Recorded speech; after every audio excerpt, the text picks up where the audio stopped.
Morning po! Andito na naman ako sa aking garden.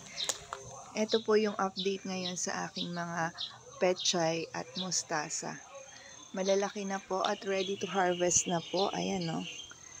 Ang lalaki na po ng mga mustasa.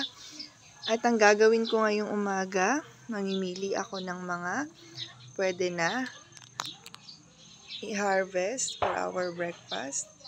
Yung mga malalaki ikakat ko, katulad po nito. Ikakat ko muna to. Hindi ko muna siya aanihin lahat. Yung pang breakfast lang namin. Yan. Piliin ko yung mga malalaki ang dahon. Kasi hindi ko pa siya talaga i-harvest lahat.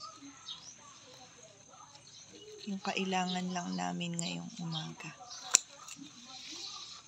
Baka sa isang araw ko na i-harvest ito lahat.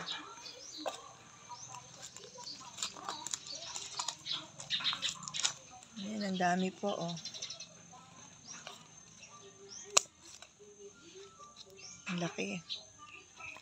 Parang kailan lang, kaka-transplant lang namin. Ngayon, umaani na ako. Nag-harvest na ako. Pagkagising sa umaga, andito na ako sa aking garden.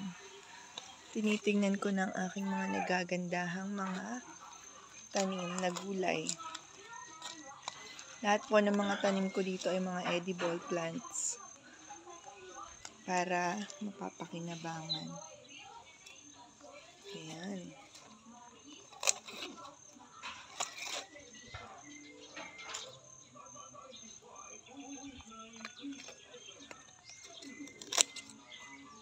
Mga ilang piraso lang. Ilalagay ko lang sa scrambled egg namin. Okay na po to. Bukas na po yung iba. Bukas na kayo lahat dyan. Bukas or sa isang araw, unti-untiin ko lang sila. Panggamit lang namin dito sa bahay.